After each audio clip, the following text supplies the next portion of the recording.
talked about Group D, the so-called group of life. It was a conversation about who could take first. Don't underestimate, can never hesitate. Gotta be better than good if I'ma get the great. Power of Evil jumps out to get vision. Double lift, the one who's caught out yet again. Misfits, the underdogs in this game. They're gonna get the upset win. They're gonna get the game. Rise up. If I just put that one bad game behind me and I just look forward, then we should be able to win. That time is near, you must face your fears. I'm Curry with the shot, it's my golden year Yaki. That's gonna do it, Flowers. Not a coordinated play by Flash Wolves in that dive. MND's gone, Betty's gone. Flash Wolves' chances of a win in week number 1 are gone. 虽然上周我们是全输，但是我们接下来的比赛我们都会全力以赴。 Only one winner, yeah I know it. I gotta give it my all, I can't blow it. 因为经过第一招我们状态调整过来之后，我觉得第二招是很大概率是可以影响这两支队伍的，我们会第一小组出线。 Rise up, never run down, never go back, never gonna run. There can only be one. Blood, sweat, and tears all to get here. Word. There's no clear leader. It can be anyone's group to win. Come on.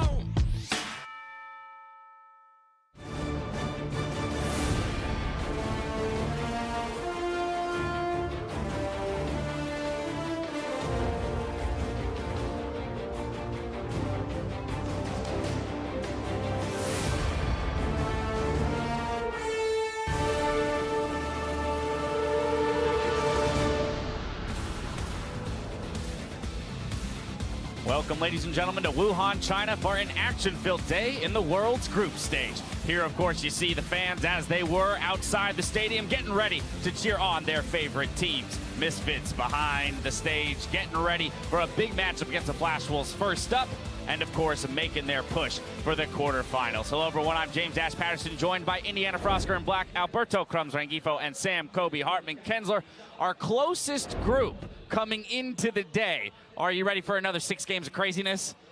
Definitely ready, James, because as you said, them coming in tied, also with the relative strength that we've seen in the games where they qualified with, this is definitely up in the air. Very much so. It was a big day for the LPL yesterday, though, as Royal Never Give Up managed to get the first seed into the quarterfinals after beating Samsung Galaxy in the final game of the day. And we finally got to see what made RNG such an explosive and exciting team domestically in the LPL. This fast-paced, quick, early game style. Imlek threw the gauntlet. He pulled out his Lee Sin in tandem with Let Me's Rumble, and they went ham. Not just fast-paced, but the coordination in the team fights is so scary that if you are a team in Group D, that value of first seed goes up exponentially because you do not want to be facing RNG. A gutsy Baron call to take the game, but Kobe, what that means is Samsung Galaxy, having lost both their teams to RNG, is now the second seed and will theoretically play tougher opponents in the quarterfinals. That's definitely true. I mean, people still don't want to draw Samsung Galaxy, so even if you have that reward of getting first seed,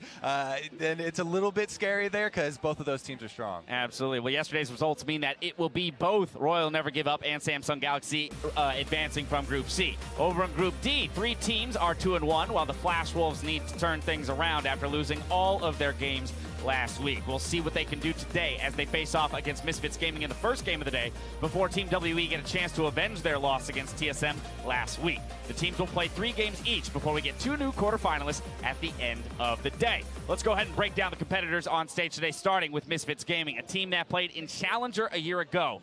And now they find themselves on the world stage with a solid shot at quarterfinals. And the biggest thing about this squad for me are just the superhuman performances by the individual players. Hansama went nuts on the Xayah. Power of Evil in this game single-handedly shut down TSM with some gorgeous flanking play. So it's just the sum of all of its parts coming together for Misfits. Not just that, this team last week was the team that we looked at continuously improving, and so add that to a team that prepares very well. This is a very scary team that has already perhaps started drafting compositions against very specific opponents. Losing their first game of the week last week, and then as you mentioned, winning the next 2. They're up against Flash Wolves first, perhaps the easiest matchup that they have of the day. Kobe, if they can start off on the right foot, we're looking at a very scary European squad here. I think this group, as we said before, because each of them can make moves, it's definitely going to be scary for anyone going up against them. Max Lore is one of the things that I want to pinpoint for this team. team because he's been able to adapt his game due to the circumstances that come up in each individual performance. You know, bot lane is low. Hey, we're diving double lift over and over and over. And that's how they got their big victory that surprised a lot of people, you know, versus TSM. It's also going to be a great gut check for how dangerous the Flash Wolves still are, as well as Misfits. You know, what type of form are the Misfits coming in, but what type of form are the Flash Wolves still coming in? They have to win all of their games if they want to make a race for it, but that doesn't mean that they can't play Blue Shell right at the end. Oh, absolutely. They're a scary team here on this day of Worlds. We saw Royal Never Give Up advance yesterday, and now Team WE looks to become the second team from China to move on to the quarterfinals in front of a home crowd. I actually have WE as the strongest team in this group. They have actually way more game time than anybody else if you count the play-in stage. I think that they have drafted quite well so far. And being home crowd favorites always plays into your part. You can hear the crowd that really loves this team. I mean, there's signs everywhere for each member. I think the strongest point you bring up there is the good drafts, because we were just going over a lot of the VODs, and the drafts for a lot of the teams in this group have huge question marks.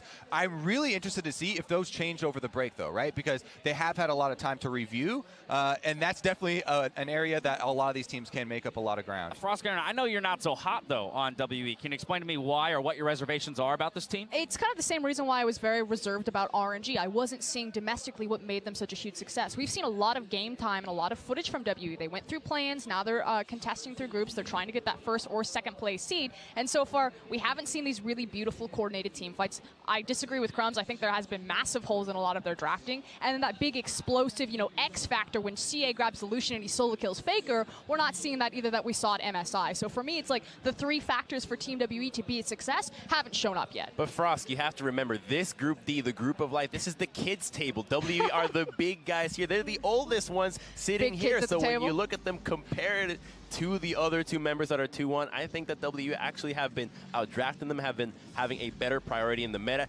Janna, first pick Janna for the entire playing stage. They have just Get me off loving first this pick Janna. Nobody has seemingly any other value of this pick that the has adults so many table wins. is overrated anyway. Well, it's just a bunch of the Koreans politics are and there. That's religion why it's the talk. adults It's table. way more fun to be at the kids table. Next up, it's TSM, who are hoping to finally find international success in their 7th World Championship. So I'm a little bit hot and cold on Team WE, but I'm actually pretty hot and heavy on TSM. I really like what I see from them. Yes, their early game has been slow, Using the eye beholder. but their team fighting is so much crisper. Other than that game against the Flash Wolves, where maybe it got a little bit wonky, and yes, Power of Evil did get great flanks, but you know that was more of a significant of the draft. You know, having Nami, not having Lulu, not having Janna, I think really exposed Doublelift and left them without a lot of options. But otherwise, I think their team fighting is so much stronger. I see you. Probably, yeah, I was going to say. Than any other team in The this problem group. with that situation is that TSM had the power to change that. They last banned Varus instead of banning the Janna when Lulu was already It's a off the team table. fighting. And there so many other things came up, like the trades that they went off. I mean, Bjergsen actually Syndra ulted a LeBlanc clone.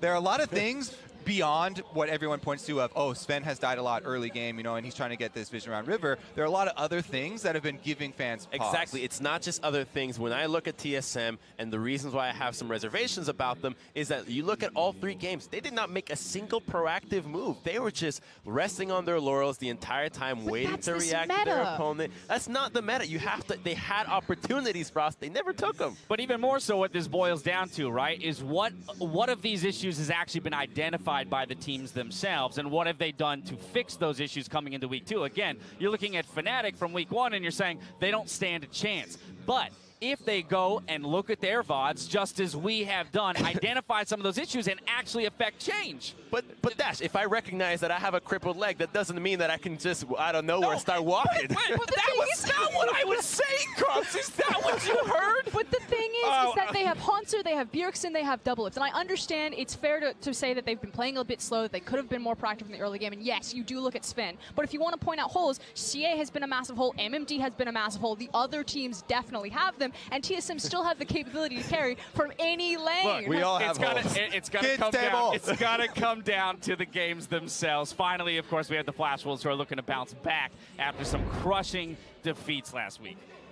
Who wants to grab it? All right. Oh, boy. Ready? Don't all jump at once. Okay, well, most of my predictions are actually hinging on the Flash Wolves not winning a game. Okay. So this is a team that just doesn't seem to know how to close, and the other teams have relied on, hey, we'll just go hit the late game, see what we can do. They didn't get a single kill against Misfits, and Carsat has not been up to the world standard performances that we expect out of him, and I just don't see how they're going to turn things around. If they do, I actually expect it to come out of a mistake from their opponents. Yeah, I have to agree. I think the biggest problem with Flash Wolves right now are just individual performances and not finding that same consistency. You know, is Karsa going to be that world-class jungler that we know he is, or is he still having a rough time? Is Sordak going to have that incredible Tarot game, or is he going to have a really rough Lulu or Janna game? So if they're all firing on the same cylinders, we know that the Flash Wolves have it, but we just haven't seen that yet this I tournament. mean, that said, they close on a game like they opened against TSM. They can ruin somebody's day for sure. Now, we've got a close race for quarterfinals in Group D, and I want to know who you guys will secure, who you guys rather think will secure the top 2 spots and why. So once again, down the line, who's it going to be? Okay, so I've already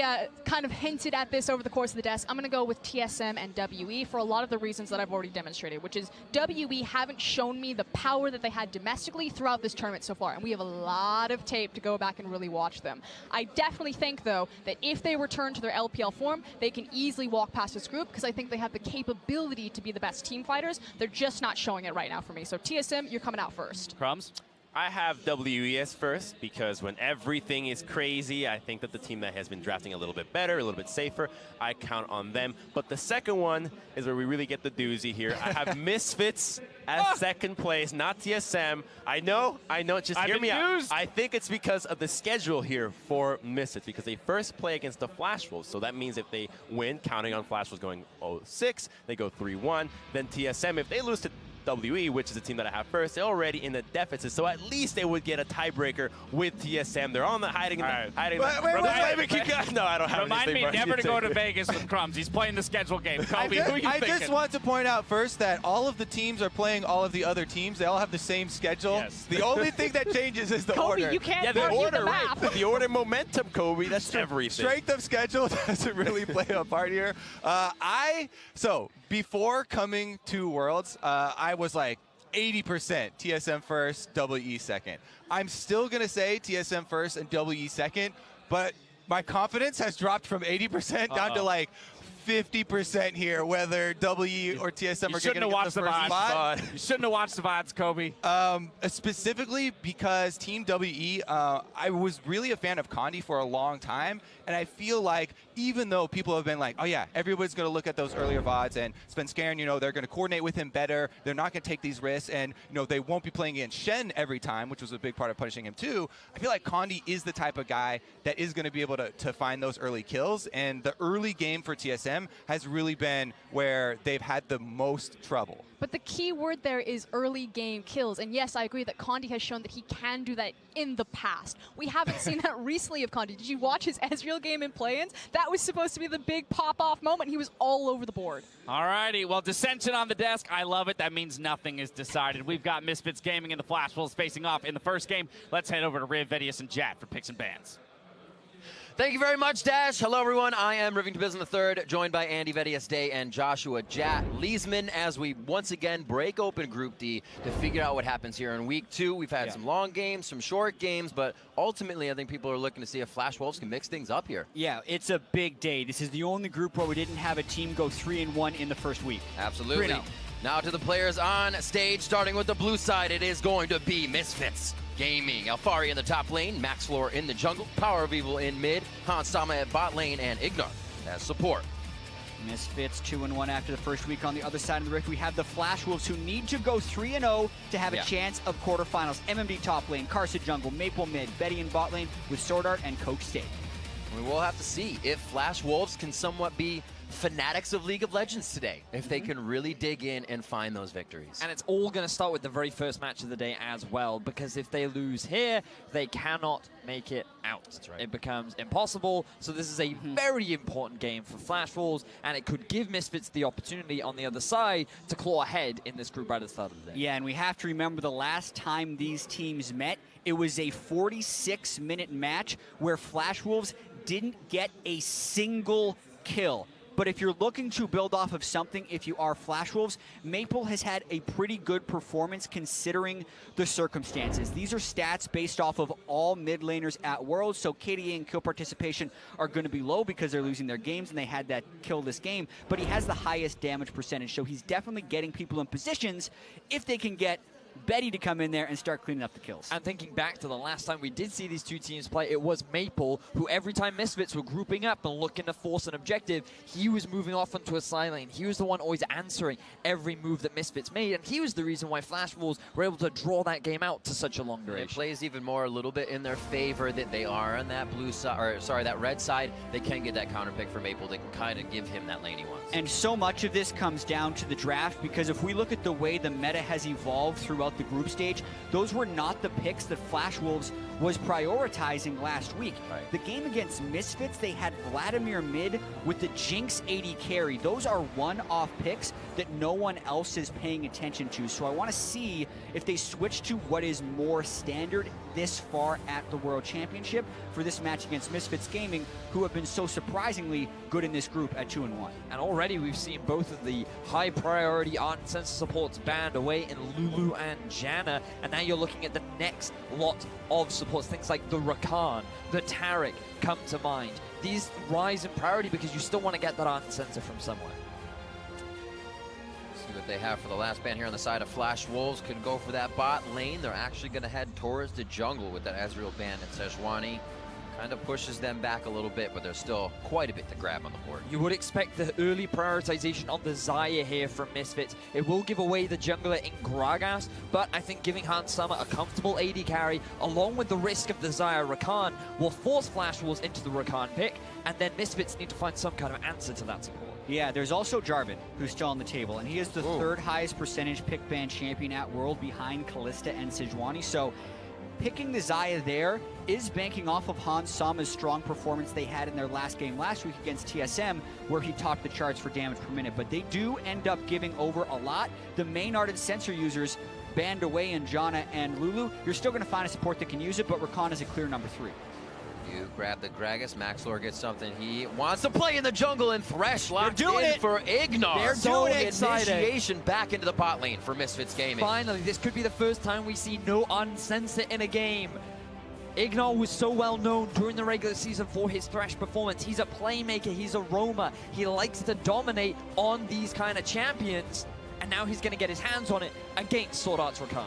And it does, even before we see the rest of the composition, most likely put Misfits on a clock this game. Because the last game took them 46 minutes to close. The game against TSM went for 45 minutes. The loss against Team W was quick, so they have not been able to win fast. And Flash Wolves have put together some pretty good late game picks already. We need to see now a LeBlanc ban from the side of Flash Wolves, because if you look at Misfits' composition, it's already directing towards play around the bottom lane. Paraviva would love to get his hands on a roaming mid lane champion so he can influence that bot side of the map, and things like Talia and LeBlanc are the two main picks that come to mind. Won't be that Orianna for sure. On the side of Misfits Gaming, 15 seconds left. Both teams using the full amount of time to discuss what's happening, what they see, and how they're going to play against it with their coaches on stage. And that hit towards Maple with the Lucian. Also got to remember the Galio is available as well. The Lucian ban, oh my apologies, that was banned earlier on, my mistake. But the Lucian ban there from Misfits, showing respect over towards Maple. One of his most regularly played mid lane champions was the Corki. He did bring it out against Misfits last week. And I feel like that is the direction that they could be heading towards. And it's also one of those good roaming champions that if left up, Misfits might grab themselves. Yeah, and I'm really curious to see how the end of this draft phase plays out, because Misfits have brought so much engage with the Gragas and the Thresh, and they need to be able to find that. Will Flash Wolves try and stack a little bit more disengage? Maybe not with the Syndra ban already, things that can knock back any types of initiation for them. And is Flash Wolves comfortable playing slow? As a team that has had a hard time closing out games, specifically at the World Championship, both last year and this, it's going to be a tricky problem for them to solve. The LeBlanc gets left up. The Malzahar we've been seeing a bit of. The Ryze also left up on the side as well. So Ryze has been used as a pick into LeBlanc, even when LeBlanc was at a much stronger point. If Maple decides to go for the Abyssal Mask build, it's very hard for LeBlanc to get burst threat, and you also are able to match a lot of the side lane pressure and prevent LeBlanc from collapsing before you. Not to mention, it's a signature pick from Maple. So I actually think that should have been a ban from Misfits instead of the Talia, or even more likely, instead of the Lucian. I really like this Ryze pick from the side of Flash Wolves. Fascinated by what Misfits have in terms of an answer, because they've clearly come in prepared. They expected the Janna ban. They also banned away the Lulu themselves. They were prepared for this Thresh. So now they've got to be expecting some kind of an answer for the Ryze. Or they just counterpick, right? Yeah. Because we were on the train of, wow, look at this early game for Misfits. Look at this aggressive bottom lane. They must want to play LeBlanc.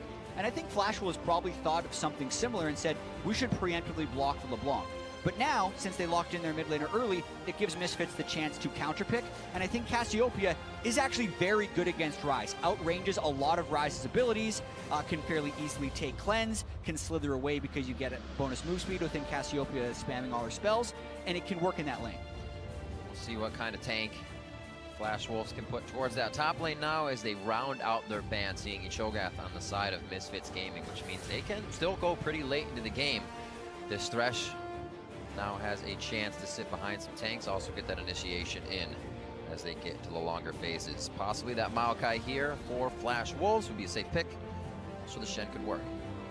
Yeah, we've seen a fair bit of Shen into Cho'Gath. It has not been favorable that often, but also we haven't seen Maokai win that many matchups into Cho'Gath either, so I don't fault them for going with this pick if they're able to use it proactively. If you can Shen when your Rakan engages and combo it, it will work. But that has not been what Flash Wolves have been able to do so far. Really like this comp overall, though, from the Flash Wolves. Think about the amount of engage tools they have. We saw yesterday or maybe even the day before, rather, from Longshu, when you utilize the Jarvan and Shen, it can be an extremely strong initiation. It gets so hard to chunk through that front line, and then you also have another tank following up behind that's very quickly looking for that taunt. It's a very difficult engage to stop, but when you have Gragas and a Cho'Gath, those are two big, beefy front lines that Tristana's going to have to find his way as well. So it seems like Flash Wolves have kind of weathered the first storm, a pick and ban in their do-or-die situation. That can work in their favor. This is easily a win for them if they can come out early and come out strong. Misfits, however, a bit of a win streak here coming out of last week, and are going to use that momentum,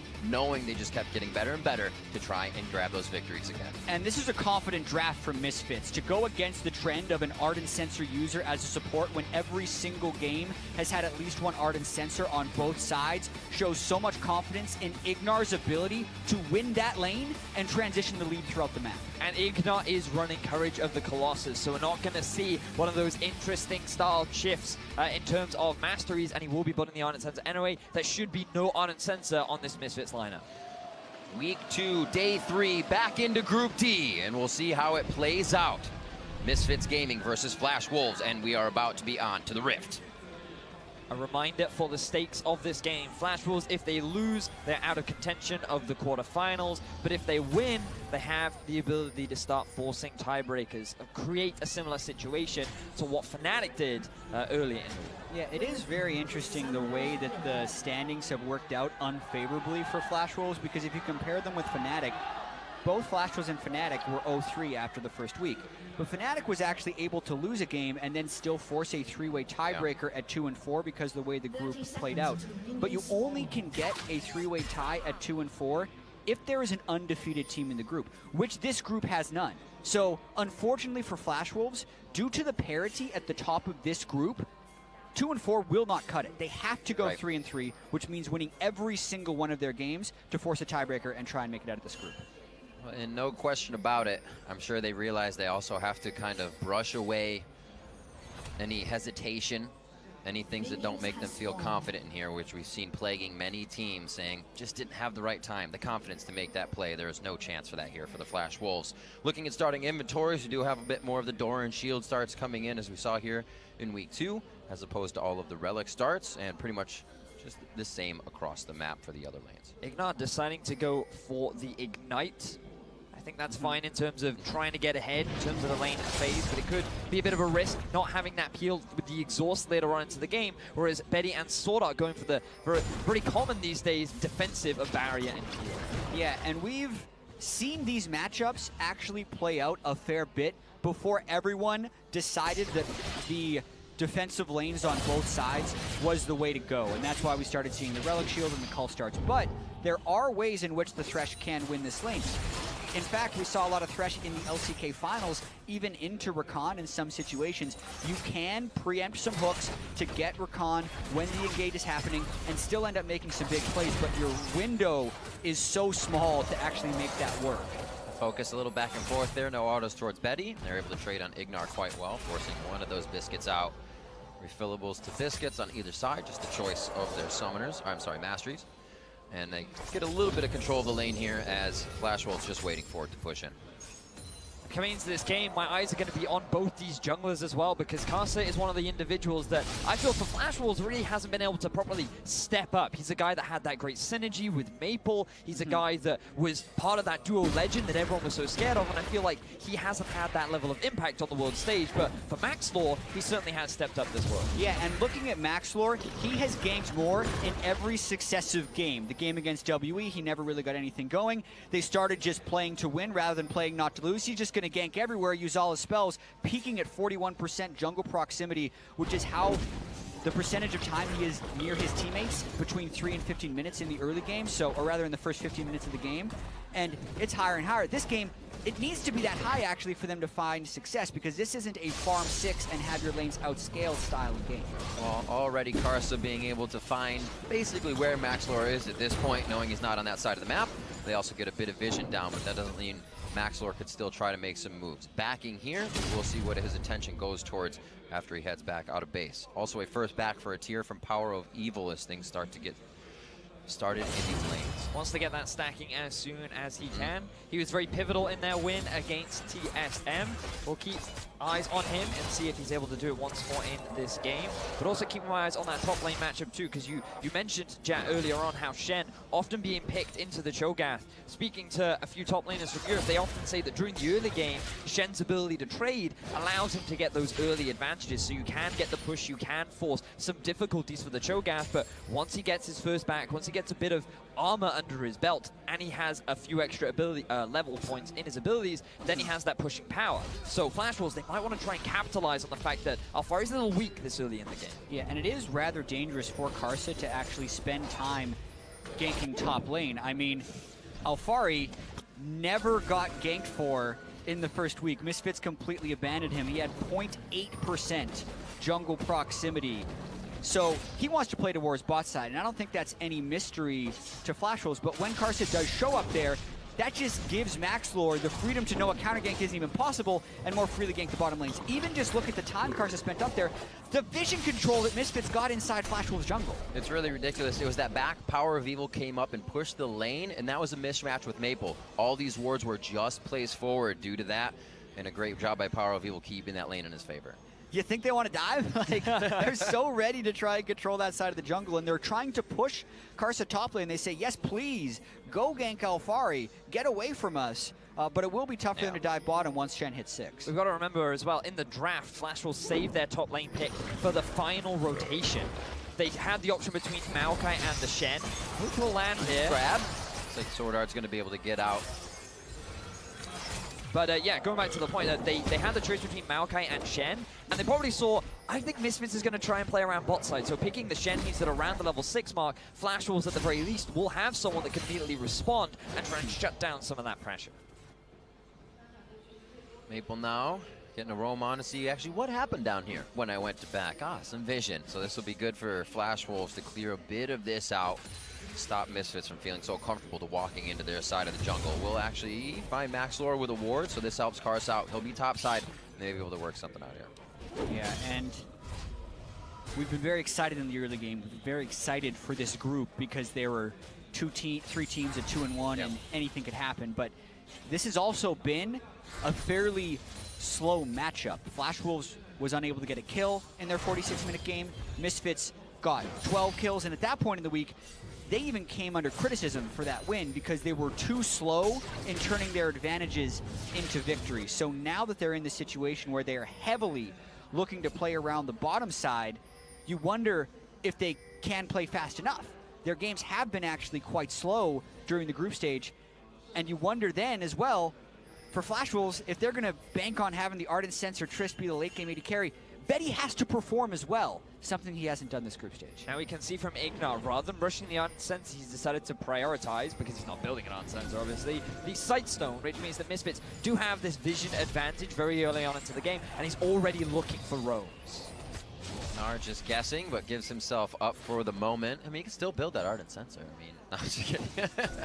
But the Ignite, definitely wanting the power, wanting that initiation back onto Ignar, and they're already trying to utilize it. Just 7.5 minutes in, putting the wards they push forward to use and pressuring Flash Wolves. Look at Power of Evil, he's coming in from the flank. There's TPs from both top laners. Betty with some free shots over the wall, watching for the jump. Play back. That's Shen coming in. It's going to be a hit over onto Maxlor. Very, very low. Also on the bot side, Ignar has the flash over the wall, and looks like Misfits doesn't want everything about this just yet. They lose Maxlor and quite a few flashes. And the Shen is so good in that situation. Sure, you find the hook onto Betty, but it's barrier, heal, Shen. So even if it's a 900 health Trist, you got a 200 damage barrier, a 200 point heal, and a 200 point shield coming in from Shen. So you're not killing him anytime soon. It takes too long, and Misfits end up falling. And this was the pivot from Flash Wolves in the draft. Now Misfits, they want to utilize the early advantage they have. They try to make a play for the blue buff, but this ulti here from Maple, I thought he actually used it to get a flank behind, but they don't even need it because Misfits are funneled into this choke point. Power of Evil has to take the long way around before he can assist his team. If he was there, maybe the fight could have gone slightly more in their favor, but it ends up being Maxwell getting shut down, Karsa getting an early level 6, and Flash Wolves get their first kill against Misfits. Yeah, and this actually isn't even a super new thing for Flash Wolves. Their problem has been closing out games. You can see first blood, first turret, or first dragon in 2 of their 3 games last week.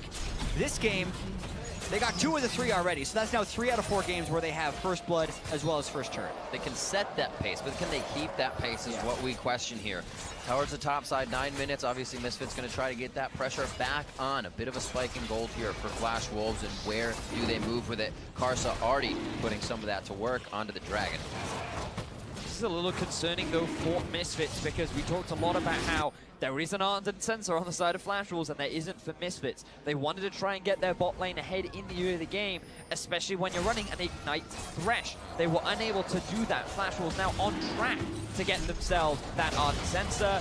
The Infernal Drake going to be picked up by Flash Wolves too, and they're off to a fantastic early game start. Yeah, the lanes have also swapped back. Flash Wolves has no more reason to be bottom lane, especially now the Misfits has gone up to the top lane. So the question will still remain here, actually, what can Ignar and Hansama do with that early Sightstone? Because they have the old Sightstone timing where they can go in and get deep vision.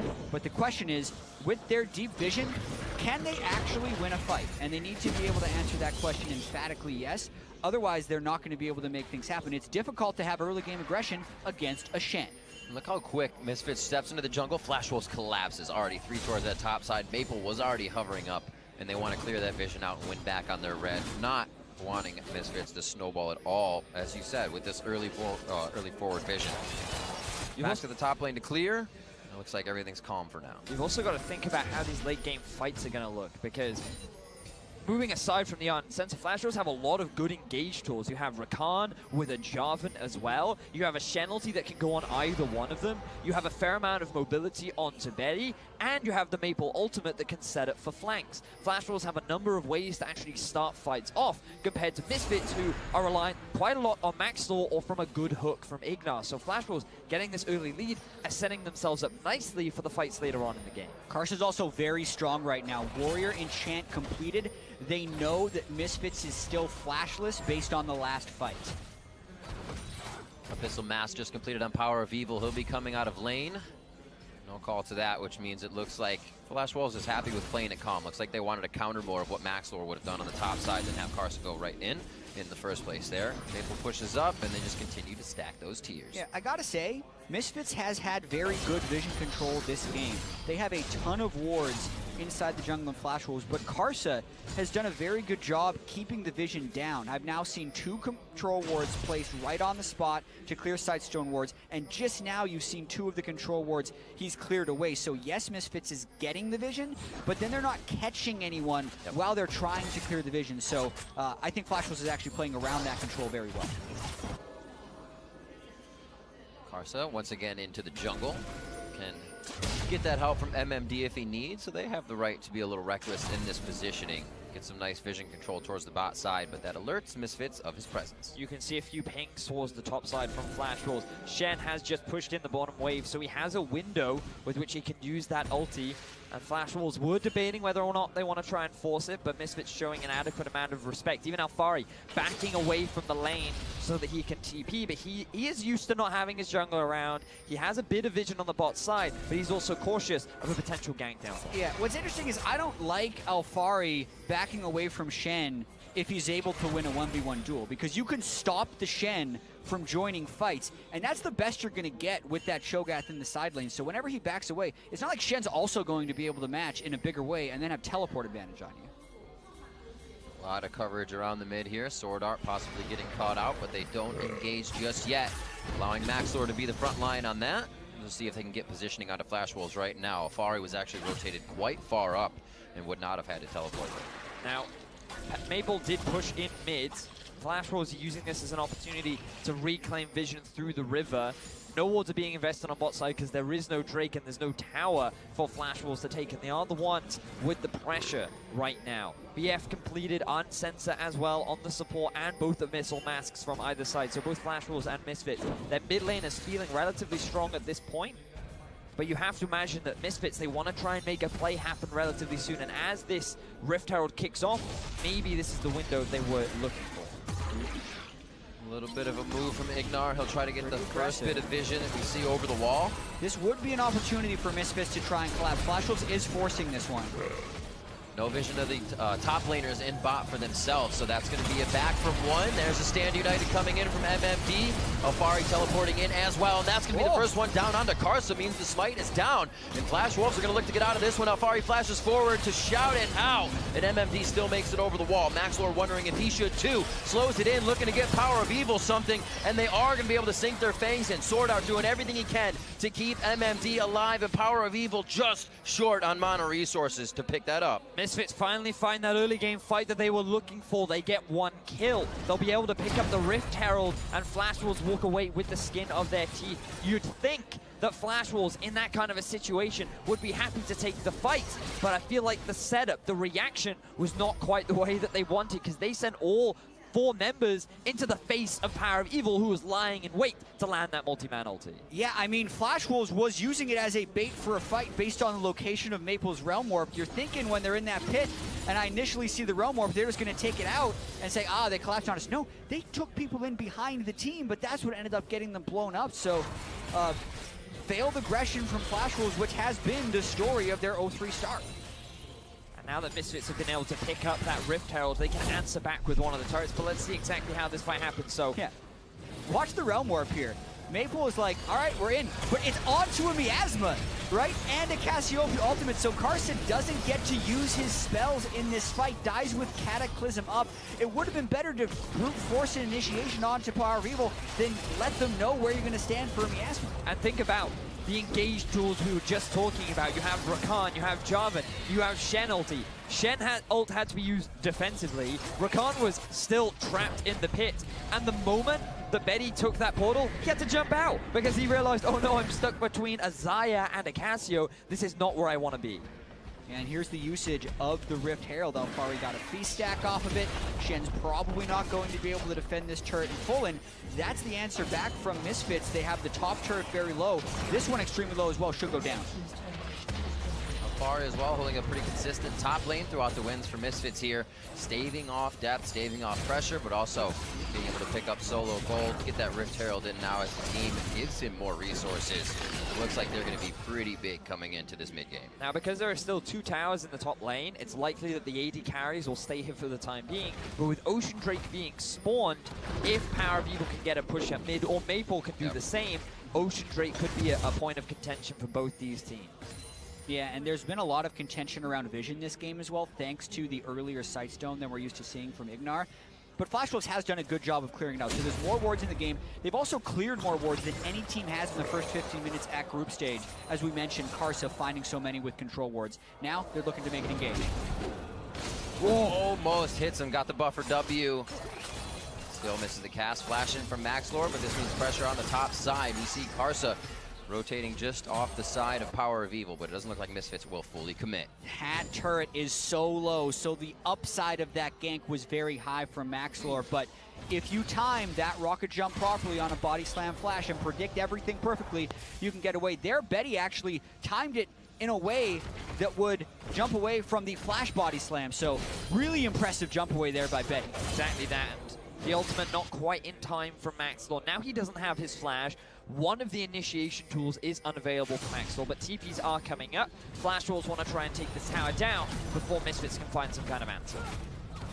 Doesn't look like they're going to find too much pressure. Bot lane being farmed out from Alfari. Those teleports are down on the side of Misfits. But that doesn't mean MMD is going to come in for a fight here.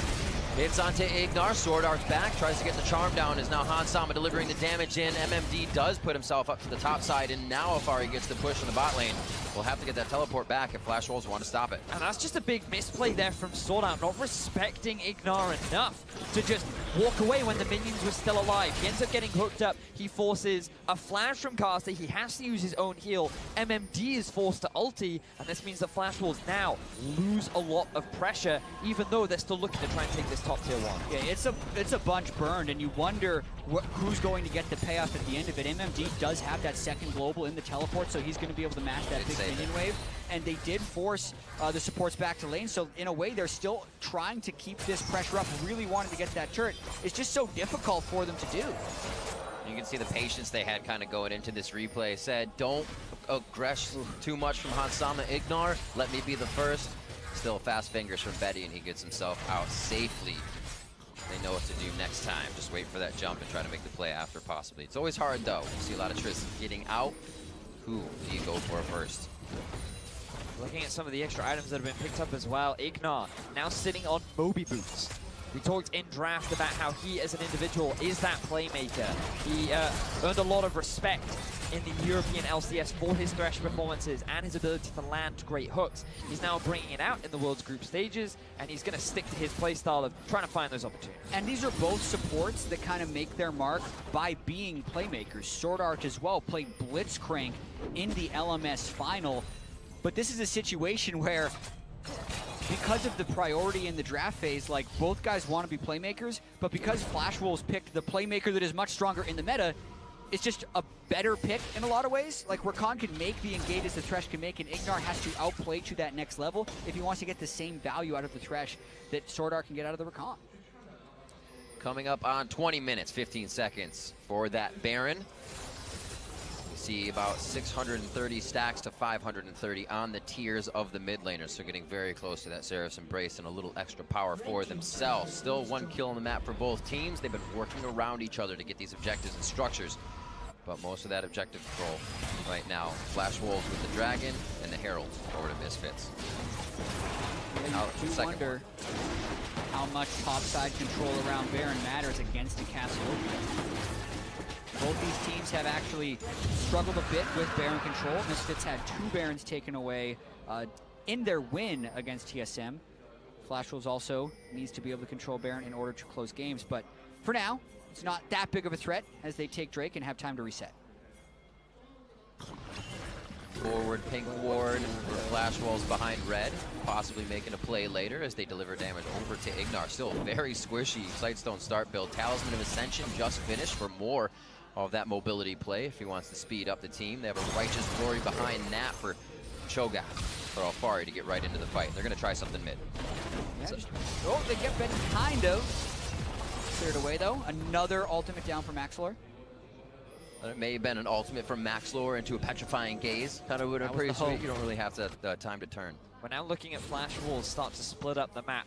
With both towers gone up top and bot, Maple moves on to a side lane. There isn't that much vision around the top side, so we can't overextend that much, but after seeing 5 members mid, he feels relatively safe for the time being. Whereas Misfits, they're going to be forced to answer. Cassio off on the side lane is fine, but it's going to take so much longer for the champion to join the team should a fight happen to break out compared to a Rise.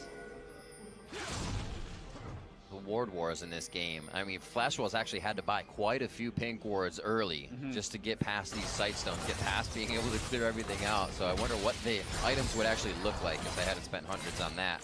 But Misfits doing a great job at keeping that vision up, causing Flash Wolves to have to spend a little extra gold there.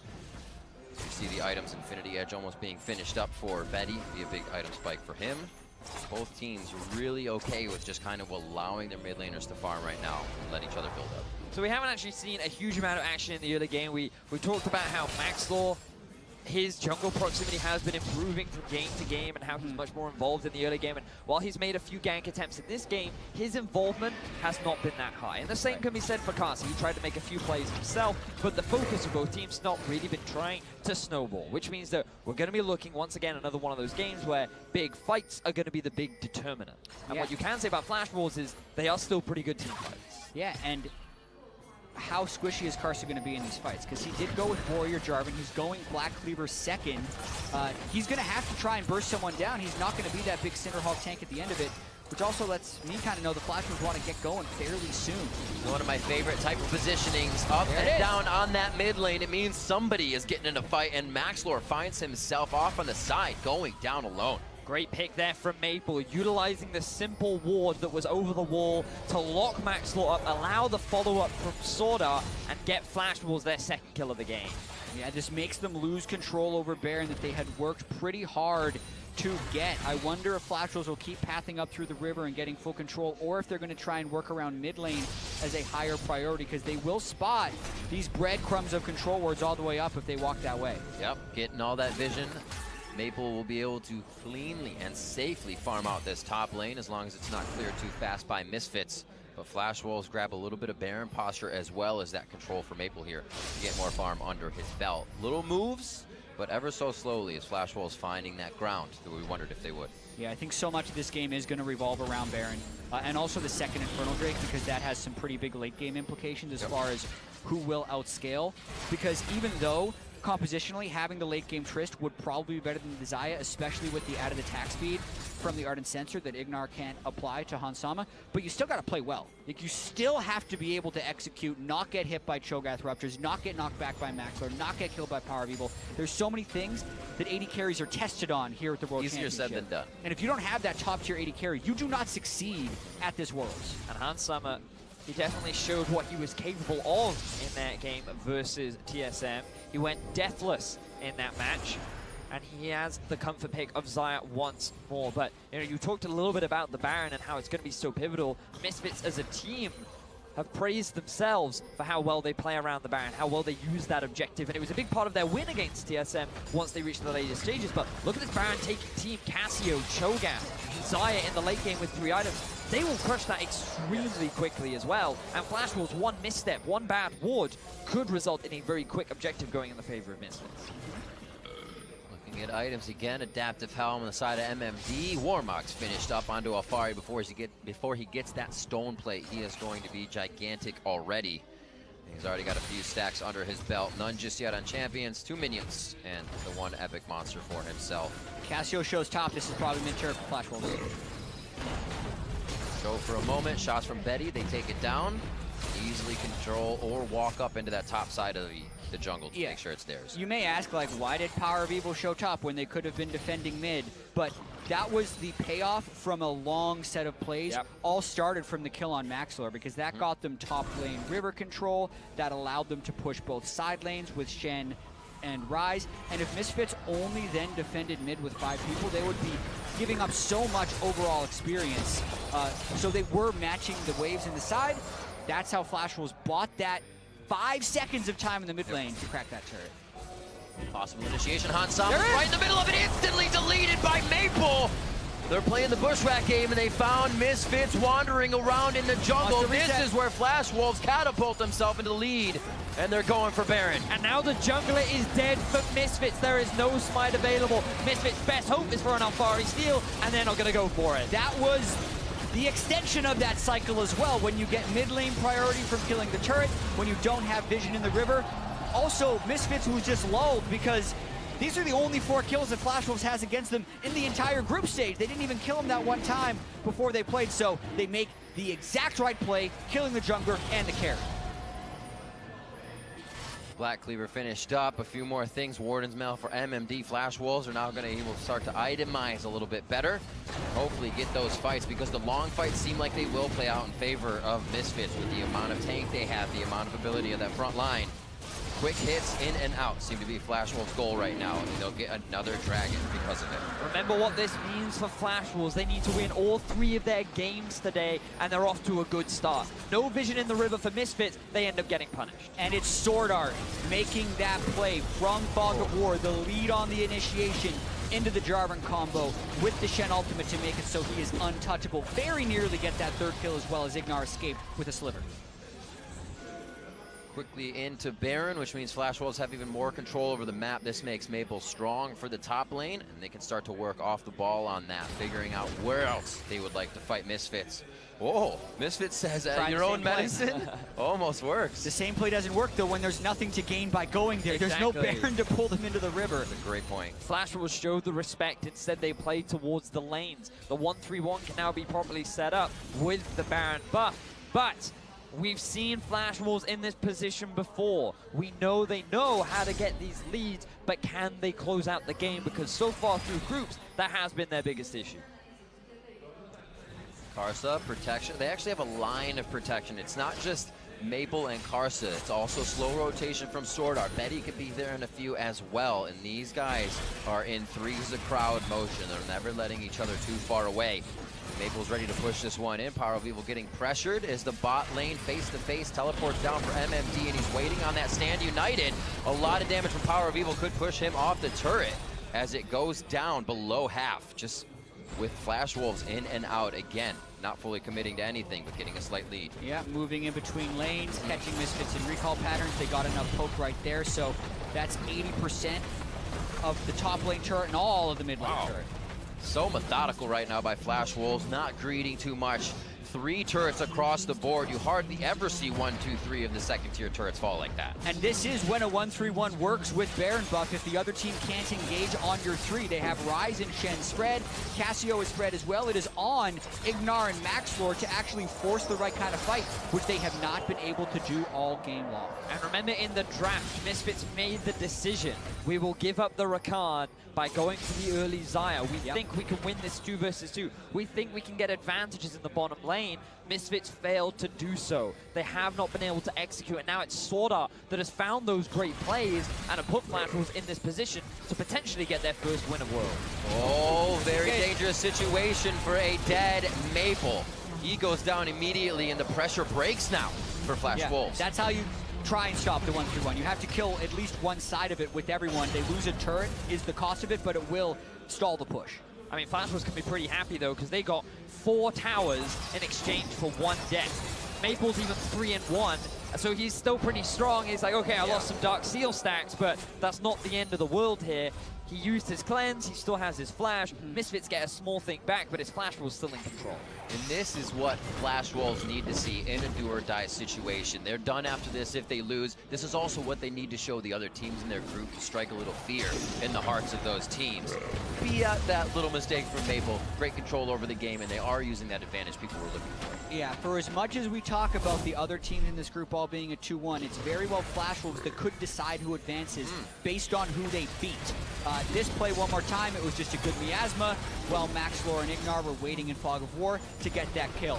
If that happens before the other 3 turrets go down, it becomes a kill for a turret, which is a much more acceptable trade, but that was the 4th turret Flash Wolves got during that Baron power play. Flash Wolves now depleting resources in the jungle, able to basically live on the side of Misfits for the time being, and with 3 Infernal Drakes spawning, they may be able to get that 3rd one. We won't see any more on the map. Flash Wolves has had great objective control, losing only the Rift Herald this game, and it really hasn't given Misfits that strong of an advantage. Misfits doing their best right now to reclaim some of the vision, but their entire jungle pretty much belongs to Flash Wolves. Every time Misfits moves up, it ends up getting cleared out. And Flash Wolves are forcing Misfits into darkness. Ignar yet to demonstrate his proficiency on the champion. We've really seen nothing from him aside from some of the top lane shenanigans he was able to make happen. And Misfits in a very dire situation, 2 to 4 in kills and very heavily behind in gold. That Talisman of Ascension, still a possibility if Flash Wolves misstep one more time. We saw it used there on Maple for a moment. And you see the discrepancies there. 1,600 waiting to be spent by Maple as they've had that 1-3-1, a lot of solo gold in the side lane, just about 1.5 thousand gold up over Power of Evil at this point. Yeah, as far as stalling is concerned, it is relatively difficult to dive on top of Cassiopeia, but the struggle and where this game could end up being finally decided is with this Infernal and Baron buff being up in 1 minute, respectively, because if Flash Wolves controls both, that would be a triple Infernal with a Baron buff in a 1-3-1 scenario, which makes it extremely hard for Misfits to counter all of those things at once, and Flash Wolves has the control that they can probably pull that off. It's all on Ignar and Maxlore to find those initiations when Flash Wolves are trying to make the setup for these plays happen. Yep, already that bottom side of a jungle looking like a light bright for Flash Wolves. Everywhere is warded, and only one cleared out because they replaced their own pink ward towards the top side of the map. That dragon coming up in 20 seconds, and they're still able to hover top side and say, we'll take blue too, and then be back down on the bot side if you're going to pressure for that. 30 for Baron, so they still have to be careful. And one of the fun stats that we had for Misfits last week was that if they were ever in a deficit during the regular season of the ULCS, they had a 3-win, 11-loss record. This is a team that is not very good at playing from behind. They're now in a situation where they are pretty far behind, and we'll have to see if their growth has been enough to be able to find a pretty significant comeback. Yeah, but with the current game state, Flash Wolves are large favorites. This is the game that they should close out. And remember, Flash Wolves is in a position where they must go 3-0 today. So this is the type of start you would like to see. We had questions about their draft. They're picking the meta champions just like this, and they're executing pretty well with them. And they have 3 Infernal Drakes now. That bush is blind. Alfari going to be the one to face check. Yeah, they're also trying to prep the waves for this Baron, so they've given up a lot of Baron control, which is rather dangerous. Not only do they not have Baron control, they don't have mid lane priority right now, so a little bit dicey, this prep by Flash Wolves. You can tell how much Power of Evil wants this fight. Sorcery of Elixir already popped as soon as they were going up towards that mid turret. They want to be able to use this extra damage. Yeah, and with the right far now. side totem used, Misfits can see they don't have anything left. Misfits could actually have started the Baron and could try to burst it down. They do not. It's scouted with the flag. Flash Wolves know it's safe. Look at Shen though. MMD still pushing in the bottom lane. Misfits, they're going to be forced to make a move, and here they go. Yeah, that Titanic. He's going to be able to crush down a bit of damage. Backs off the wave so he can help. Flash has to fight Karsa them. over the wall. 14-14 in smite, but it is about that feast, and it goes to Alfari. The fight ensues, and Ignar and everyone heading towards the top side for Sword Art. Alfari just tanking everything in the middle as Karsa has already fallen, and they're looking for more crowd control on the side of Flash Wolves, but are now running away from Misfits. 5 strong into the into the blue area, as now Misfits heads out with Baron. It's exactly what Misfits have to do, but it's also what Flash Wolves needed to respect. Don't prep that way for so long. You're against the Cassio Cho'Gath. This has always been a possibility in this game. Yep. Great shot calling by Misfits to force it, and they're absolutely back in this game. And we were talking about how Misfits, they know how to play around this Baron. It's how they were able to beat TSM. They've been able to secure it. A lot of gold comes back into their pockets. They've been able to get 2 mid towers down, and Flash Wolves, is this the same issues that plagued them last week? Are they failing to close out once again by not respecting the collapse from Misfits? The fact that they didn't go now, like 2 seconds before now, when Baron is 1700, the Smite Feast actually chained by the Gragas and the Cho'Gath, the 1700 health burst, the best we've really seen a team do at Worlds, and then they just instantly killed Karsa. And so much praise towards Alfari, just sitting on the front line and forcing Betty and Maple out of the fight. That allowed Power of Evil to flash out of the pit, put himself in a good position, and just start dishing out the damage. They're able to shut down Karsa, but the gold still in the favor of Flash Wolves, still 3 Infernal Drakes. All Misfits have done is equalized and got their foot back in the door.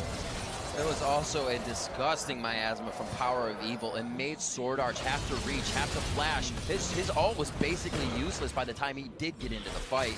So many good things happening there, and as we said, would Flash Wolves crumble under that pressure? Yeah, because you have to ask, why are you not taking Baron control with your triple Infernal Drake? Yes. Why are you letting yourself be put in the position where you can be pushed around like that? Now they're trying to fight a team with Baron. Maxlore misses out on that. Hook misses, but the plays are in. MSF following up with that crowd control as they keep going through. Alfari looking for a few more hits with that Righteous Glory on, but cannot get the movement speed into the ramp. Flash on Slow Maple. effect. Ignar just on the outside. What's the hook? Just misses the Battle Dance's Sword Art. But now Misfits, they're just zoning as many members of Flash Wolves away as they siege onto this base turret. Does MMD try and engage? He'd have to go. Doesn't even have flash. Karsa looking from the side. Shots onto Maxlor. Hits onto Ignar now. They know where the HP is low, but Sword Art dies immediately. 45 seconds on the clock for Misfits to stay. Alfari had a perfectly timed silence onto Sword Art there for that initiation. An entire game in their favor up until now. Like we said, Flash Wolves do or die. So each moment that Misfits in their base is just beads of sweat on Flash Wolves' forehead. They have to wipe it off. They have to brush off all of these problems and push back even harder. Sword Art in 20 seconds, and Misfits is making quick work of Flash Wolf's side of the map. Rightly identified there, Riv. Sword Art's still dead. Misfits still have the Baron. They have 5 members. They could be looking for their second inhibitor of the game. But Flash Wolves can't engage right now. Their engage is dead. MMD has no flash. Karsa has built Squishy. So if anyone goes in, it would just be a lost fight. They have to concede the second inhibitor, and now Misfits has reached even gold with Flash Wolves 37 minutes, 30 seconds in when they were on the brink of losing the game. Flash Wolves with 3 Infernal Drakes, an exposed inhibitor in the middle lane. They were playing the 1-through-1 beautifully, and now the team that are on the back foot. And watching this one more time, Sword Art is trying to make the initiation. Hook is down, but he just can't make it in with his quickness. He gets silenced, he's on a miasma. Like, you can't go straight forward into Cassiocho. You have to find a flanking angle. Sword Art does not do it for the second fight in a row. And it seems like there's a few things that can do that. You see the Jarvan picked up, and then the Rakan, you think one's going to be before the other. Not Sword Art kind of going in thinking he would be the first. Misfits is ready for this, and an almost 6,000 gold power play, as you said, Jack, brings them almost back to even. That 700 gold difference this far in basically means nothing. Top turret's gonna go down. They'll get that anyways here as they push on to the final inhibitor. Sub 40 minutes here, just after being on their own side of the map for the majority of the game. Yeah, and Betty has to be more effective in these fights, plain and simple. He has the 4 crit items already finished up. He has the QSS and he has the Ardent Sensor support, but he hasn't been able to get Alfari down. He has to respect so much the engage of Maxwell and the rest of the Misfits team, and they're really not able to threaten that front line in a substantial way right now. Now Misfits, they realize they don't want to commit to the top tower. They'd much rather take away the Elder Drake. In the event that they lose a fight and Flash Wolves get that Elder Drake away from them, then Misfits are the ones in this dire situation, so instead they move towards it, they set a vision. Now they're looking for a pick, but Flash Wolves should be able to see them. Can they walk away? At this point, with the 2 inhibs down, Misfits need to just wait this one out before they can get the Elder. Look at the bottom wave. Someone from Flash Wolves has to go and answer it. Misfits, they can start off this objective. They're in the same situation, but look at how the gold has swung now back in the favor of Misfits. Bring it to even. With that miasma down, if Flash Wolves wanted to go, this would be their opportunity. Watch for Sword Art with the Shen off. He gets hooked though. Gotta be careful. He goes down immediately. Sword Art still doesn't get the quickness in. It's gonna be Karsa trying to stop Misfits from getting into that fight, but they are still going. MMD is trying to clear out what he can on that bot side, so Misfits can't push in, but it is inevitable at this point. It is Misfits that are always getting the fights on their terms. We're not seeing the engages from Sword Art anymore. We're not seeing the Shen ulti onto Karsa anymore. And now Flash Wolves with their support dead, and Misfits with a great flash. Oh, Flayed on the rocket jump. That's what he's been looking to do all game. Ignar coming out with the thresh pick. That's 3 down for Misfits. Or I'm sorry, for Flash Wolves as Misfits try to close the door. 8-4, 40 minutes in. Maple looking to run out of the base. He says walk this way, but Misfits doesn't even have to worry about it. The Nexus turrets are falling, and so are Flash Wolves' hope as Misfits close the door on the Flash Wolves World's run. The quickness once again in from Sword Art. The double kill for Power of Evil. And Misfits take down Flash Wolves.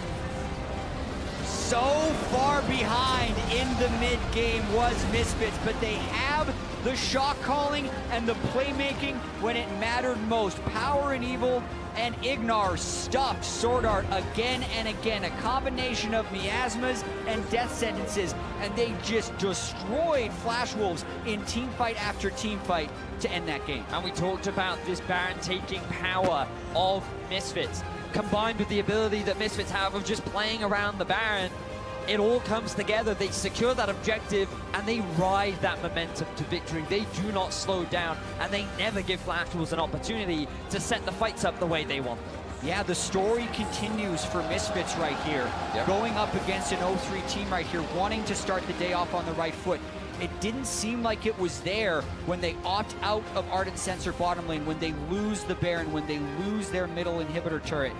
But they persevere once again. That moves them to 3-1.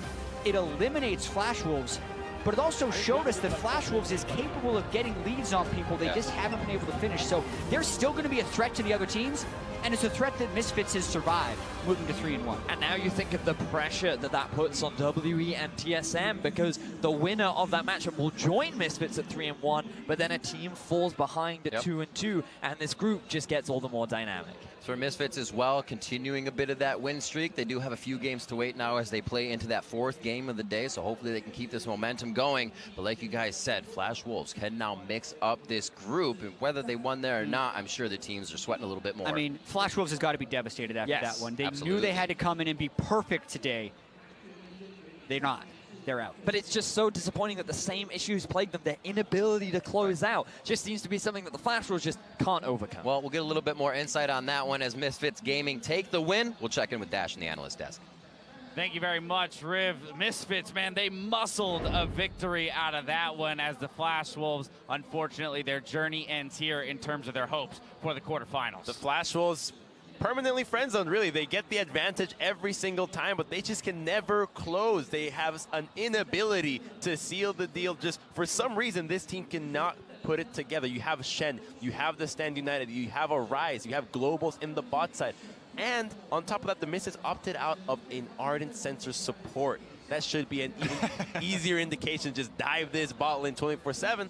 Never happened. So Ardent Sensor support is one thing, and that's a huge advantage, you know, in the meta right now, simply because if you look at the stats on this item, the amount of combat effectiveness, the gold value that you get from it is obscene.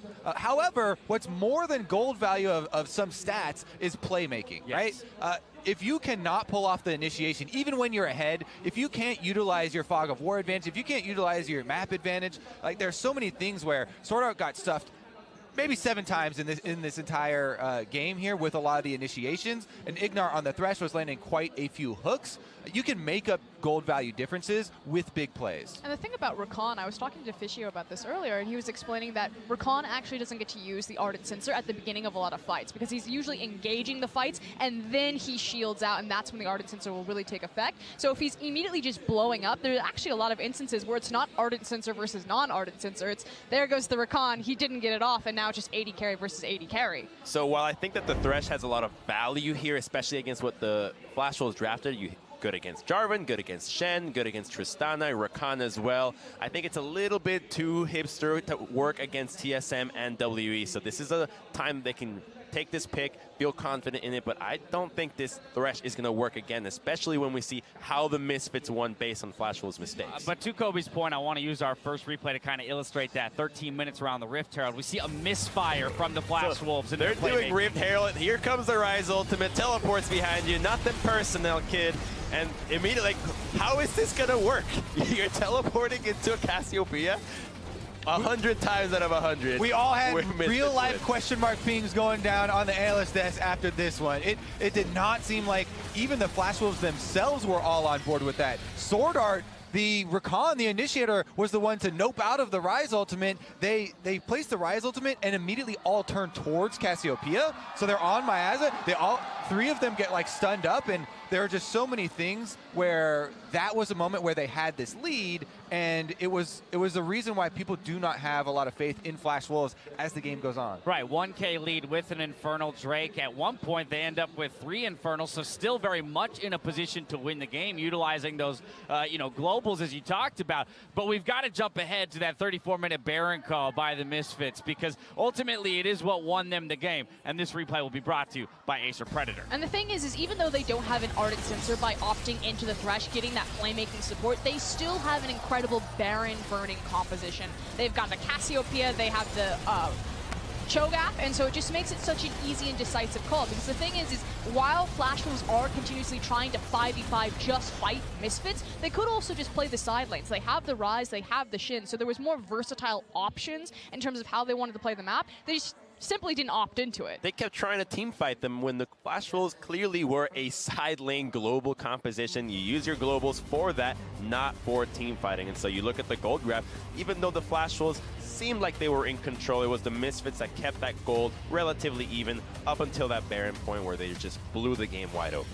To me, though, this game just continues to illustrate why Flash Wolves can still be a very scary team in this group, right? They've still managed to build early leads against many teams, and if just one time they manage to close it out, right? If the chips fall in their favor in one team fight and they take a game off of either WE or TSM, that could spell disaster for one of those teams in terms of making it towards the quarterfinals. Just seems like a curse. They curse to win, like you curse to lose, I guess. Yeah, I guess. It's not a curse you want, definitely, here on the world stage. Misfits Gaming started the day with a win. For more, let's head over to Shox and hear from their jungler. Thank you very much, guys. I'm here with Maxlor after Misfits get yet another win, this time over the Flash Wolves again, and no Ardent Sensor support, not being able to get that snowball going early. It wasn't looking too good. What did it come down to? How did you guys turn it around in the end, Maxlor? Honestly, I felt like we were not being proactive at all in this game. We were like really scared. It was kind of annoying in game to be playing a tank, and we were playing really scared. I was trying some eager ultimates, but Tristana's just too broken. So against Gragas, I'm joking. They were pretty bad. I could have been better. So we just weren't working as a team really well, and then like we started like sharpening up at like 25 minutes, and then we just went to Baron and did the UOL, and we won the game. Did the UOL, I guess it worked out for you. You throw the group into even more disarray, I would say. Flash Wolves is now completely eliminated, so it's becoming a 3-horse race. Last week, not that many people might have believed in Misfits. Now they really have to. So can you tell me about your own expectations going forward today? I think if we play better early game and play more proactively, we can make it to the quarterfinals. If we play the same as we did at the beginning of this game, it's going to be really rough, and we will rely on like mid-late game shot calling or like team fighting or something like this way more than we should. Like if we play an early game composition, we should be able to execute it, right? So we don't want to be restricted in draft to how we play. And yeah, hopefully we can pull out the wins for Europe. Well, hopefully so. Finally, a lot of bets going on with you. The one that I want to talk about is the one for the chicken nuggets. So can't you just go get some chicken nuggets? Why would you have to go that far to get them from your coach? It tastes more beautiful when someone buys you something and gives it to you. It's like when you make your own food, right? If I just go and buy my chicken nuggets, it's like an average day at the office, right? But my coach buying me 100 chicken nuggets, like that's motivation right there. That's gonna make me try hard, So congrats to him for finding my motivation. Fantastic way to look at life and friendships and all that. Really inspirational. Chicken nuggets. Thank you so much, Maxlor. Misfits with another win on the books. We're going to take a quick break, but when we come back, Team WE versus TSM. Don't go anywhere. Okay, so listen up. Last week we played really good. No fears slogan, but today we just say scream fighting, okay? We will win this game for sure. Over on to Maxlor. Very, very low.